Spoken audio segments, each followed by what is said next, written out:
Hi friends, இந்த வீடியோவில் நாம் எதை பற்றி பார்க்க போகிறோம்னா கார்த்திகை தீபம் சீரியல் ப்ரமோ பற்றி தான் இந்த வீடியோவில் பார்க்க போகிறோம். அதுக்கு முன்னாடி நம்ம சேனலை சப்ஸ்கிரைப் பண்ணாதவங்க கீழே இருக்கிற சப்ஸ்கிரைப் பண்ண கிளிக் பண்ணிவிட்டு பக்கத்தில் இருக்கிற பெல் பட்டனையும் கிளிக் பண்ணிடுங்க. சரி வாங்க வீடியோக்குள்ளே போகலாம். இங்கே பார்த்தோன்னா நம்ம கார்த்திக் தீபா வந்து தனித்தனி ரூம்லேயே இருக்க சொல்லிடுறாங்க. ஸோ இதனால கார்த்திக்கு நம்ம தீபா நினைப்பாகவே இருக்குது. இன்னொரு பக்கம் ரம்யா ரியா வீட்டுக்கு வந்து செம்ம டென்ஷனில் இருக்காங்க. மைட்லி மீனாட்சியும் நான் வந்து தீபாவுக்கு புரோக்கர் வேலை பார்க்குறேன்னு என்ன அசிங்கப்படுத்தி கிண்டல் பண்ணி பேசிட்டு இருக்காங்க. அவங்க ரெண்டு பேரையும் சும்மா விட போறதில்ல அப்படின்னு உடனே ரியா வந்து ரம்யாவை சமாதானப்படுத்துறாங்க. இங்க பாரு, நீ இப்போ கத்தி எந்த பிரயோஜனமும் இல்லை ரம்யா. நீ இப்போ பழி வாங்க வேண்டியது தீபாவை தான். என்கிட்ட ஒரு நல்ல ஐடியா இருக்கு, அதை நான் சொல்றேன். அது மட்டும் ஒர்க் அவுட் ஆயிடுச்சுன்னு வச்சுக்கியா, அதுக்கப்புறமா காத்தி உனக்கு தான் அப்படின்னதும் உடனே நம்ம ரம்யாவும் சரி சொல்லு, என்ன ஐடியா அப்படின்னு கேட்குறாங்க. ரியாவும் ரகசியமா அந்த ஐடியாவை சொன்னதும் ரம்யா முகத்துல சந்தோஷம் தாங்க முடியல. சூப்பர், கண்டிப்பா இதை பண்ணிடுறா அப்படின்னு சொல்லிட்டு நேரா கிளம்பி நம்ம காத்தி வீட்டுக்கு வந்துடுறாங்க. ஒருவேளை நம்ம ரியா வந்து என்ன ஐடியா கொடுத்துருப்பாங்கன்னா, நீயும் காத்தியும் ஒன்னா இருக்கிற மாதிரி ஒரு சின்ன க்ளூ கிடைச்சா போதும், அதை காரணம் காட்டியே காத்திய உன் கழுத்துல தாலி கட்ட வச்சிடலாம் அப்படின்னு சொல்றதுக்கும் வாய்ப்பு இருக்கு. ஸோ இதனால நம்ம ரம்யா என்ன பண்றாங்கன்னா, நைட் ஆகுது. அப்போ நம்ம தீபா வந்து கார்த்திக்காக பால் போட்டுட்டு இருக்காங்க.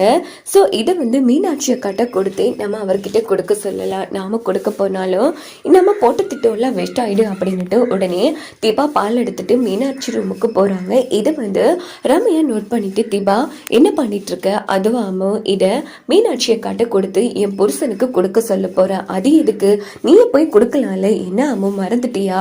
அது சரி, இது பாரு, நீ எனக்கு ஹெல்ப் பண்றேன்னு சொன்ன, அதையும் மறந்துட்டு போல இருக்கே. அவர் என்ன காதலிக்கணும்னா நான் அவரை விட்டு கொஞ்சம் விலகி இருக்கணும் அம்மோ. இப்படி பால் கொடுக்குற அது தின்னு போனா அப்புறம் நம்ம போட்ட திட்டம்ல வேஸ்ட் ஆயிடும்ல அப்படின்னதோ. ஆமால, அதுக்கு இதுக்கு சிரமப்பட்டு மீனாட்சியை காட்ட கொண்டு போற கொடுத்திபா, நானே காத்திக்கிட்ட கொண்டு கொடுக்குறேன் அப்படின்னதோ. என்னது, நீ கொடுக்க போறியா? இதுல என்ன இருக்கு? என் க்ளோஸ் ஃப்ரெண்ட் தீபாவோட ஹஸ்பண்ட் அவரு, சொல்ல போனா அவரு எனக்கு ஒரு நல்ல குட் ஃப்ரெண்ட் தான், நீ கொடு அப்படின்னதோ. ரொம்ப நன்றி அம்மோ அப்படின்னுட்டு தீபா வந்து பாலர் ரம்யா கிட்ட கொடுக்குறாங்க. போடி போ, இதுதான் நீ எனக்கு ஆரம்பிச்சு வைக்கிற ஆரம்ப புள்ளி அப்படின்னு சொல்லிட்டு அந்த பாலில் வந்து ஒரு வகையான மாத்திரையை வந்து கலந்துடுறாங்க ரம்யா. அதுக்கப்புறமா அந்த பாலை எடுத்துட்டு நம்ம காத்தி ரூமுக்கு வராங்க. அங்க பார்த்தோம்னா காத்தி தீபாவே நினைச்சிட்டு இருக்காங்க. உடனே ரம்யா பாலோட வர காத்திக்கு தூக்கி வாரி போடுறது. என்னடா இவங்க பாலோட வராங்களேன்னு ரம்யா, என்னங்க இது, நீங்க பால் எடுத்துட்டு வாரீங்க, அது என்னத்து கேட்பீங்க காத்தி?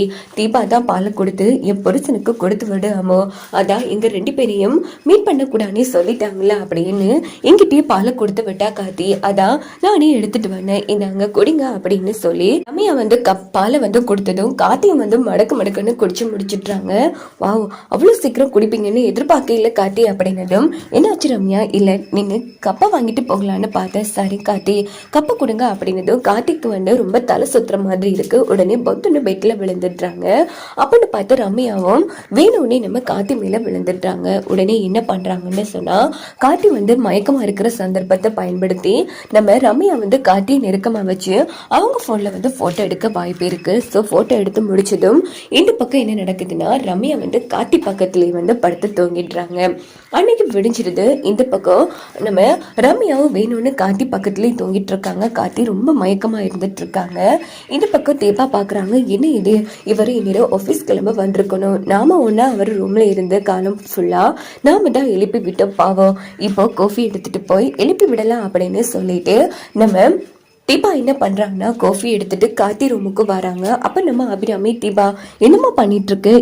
இல்லம்மா, அவரு இன்னும் எழுப்பி கீழே வரவே இல்லை, அதான் எழுப்பி காஃபி கொடுக்கலான்னு போறேன் அப்படின்னதும், இங்க பாரு தீபா, நாங்க என்ன சொல்லியிருக்கோம், நீங்க ரெண்டு பேரும் கல்யாணம் நடக்கும் வரைக்கும் ஒரு ரூம்ல மீட் பண்ணக்கூடாதுன்னு, கொடுமா நான் கொடுத்துட்டு வரேன். ஐயோ அத்தை, நான் காஃபி கொடுத்துட்டு உடனே வந்துருவாது, நீங்க மாடிப்படியால அவ்வளவு தூரம் ஏறலாம் வேணாம், இங்க பாருமா, மாடியில ஏறுறதோ ஆரோக்கியம் தான், நீ கொடுமா அப்படின்னு சொல்லிட்டு அபிராமி காஃபியை வாங்கிட்டு நேரா காத்தி ரூமுக்கு வராங்க. அங்க பார்த்தோம்னா நம்ம ரம்யாவும் காத்தி ஒரே பெட்ல கிடக்காங்க. இதை பார்த்து அபிராமிக்கு இடி விழுந்த மாதிரி போயிடுது. உடனே காஃபி கப்பை வந்து கீழே போட்டு காத்தி அப்படின்னு சொல்லி கத்துறாங்க. அப்போதான் நம்ம காத்திக்கு உணர்வே வருது. உடனே கண் முழிச்சு பாக்குறாங்க. பார்த்தா பக்கத்துல நம்ம ரம்யா.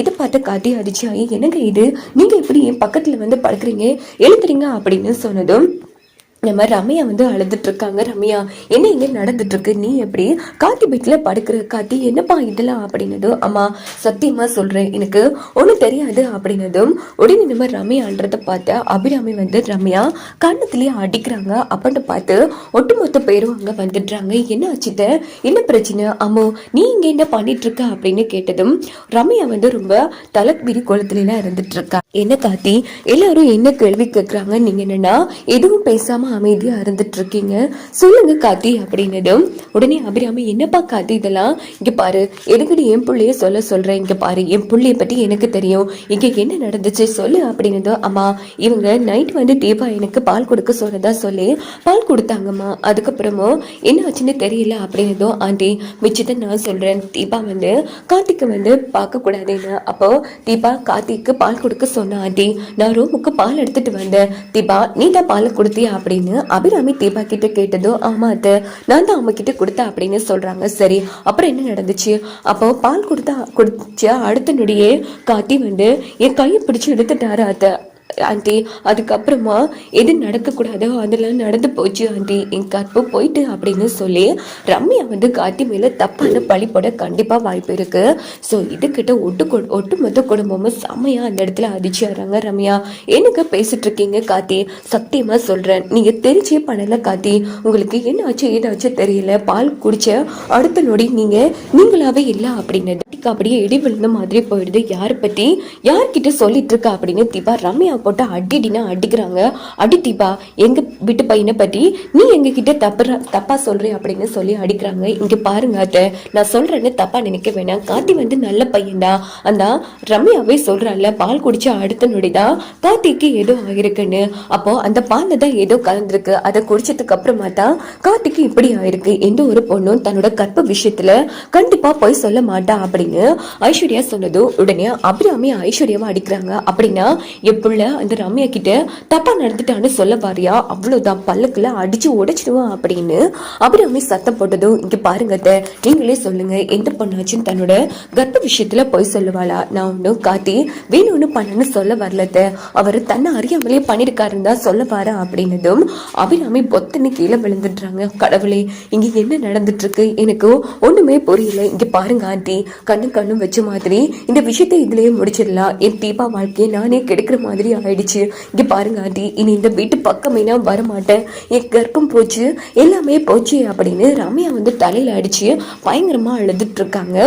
கார்த்திக்கு என்ன பண்றேன்னே தெரியல, செம்மையா முறைச்சிட்டு அமைதியா இருந்துட்டு இருக்காங்க. இங்க பாருங்க, நான் உங்களை 100% நம்புறேங்க, நீங்க எந்த தப்பு பண்ணிருக்க மாட்டீங்க, அந்த பால் போட்டதே நான் தாங்க, நான் பால்ல எதுக்குங்க எதுவும் கலக்க போறேன், சத்தியமா சொல்றேன், பால்ல நான் எதுவுமே கலக்க இல்லை அப்படின்னு தீபா சொன்னதும், எனக்கு தெரியும் தீபா, ஆனா இங்க ஏதோ ஒரு தப்பு நடந்திருக்கு அப்படின்னதும், இங்க பாரு அம்மோ, உன் காலில் விழுறேன், நல்லா யோசிச்சு சொல்லு அம்மோ, என் புருஷன் அப்படிப்பட்ட ஆளே இல்லை, என்கிட்ட கூட நெருக்கமா பேசவே மாட்டாரு, அப்படி இருக்கும்போது இந்த அளவுக்கு நடக்கிறதுக்கு வாய்ப்பு இல்லை, ப்ளீஸ் அம்மோ தயவு பண்ணி உண்மையை சொல்லு அப்படின்னதும், இங்க பாரு தீபா, இதுல போய் சொல்றதுக்கு எந்த ஒரு அவசியமும் கிடையாது, நான் சொல்றது எல்லாமே சத்தியம், இங்க பாரு இந்த விஷயத்தை இதோட விட்டுடலாம் தீபா, எனக்கு வேற வாழ்க்கைங்கிறதுக்கு இடமே கிடையாது, இனி நான் இந்த ஊர்ல இருக்க போறதே இல்லை, நான் எங்கேயாச்சும் கண்காணாத தேசத்துக்கு போய் தொலைஞ்சிடுறான் அப்படின்னு ரம்யா பயங்கரமா நடிச்சிட்டு இருக்கா. ஏன் நடிக்காதடி, நீ வேணும் தான் எல்லாம் பண்றேன், எங்க வீட்டு தம்பி அப்படி இல்லை அப்படின்னு மீனாட்சி மைத்திலாம் எவ்வளவு சப்போர்ட் பண்ணி பேசுறாங்க கார்த்திக்கு.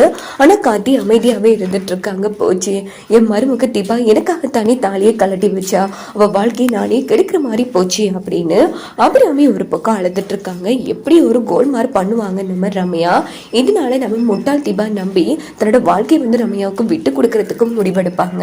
வாங்க வெயிட் பண்ணி பார்க்கலாம் என்னெல்லாம்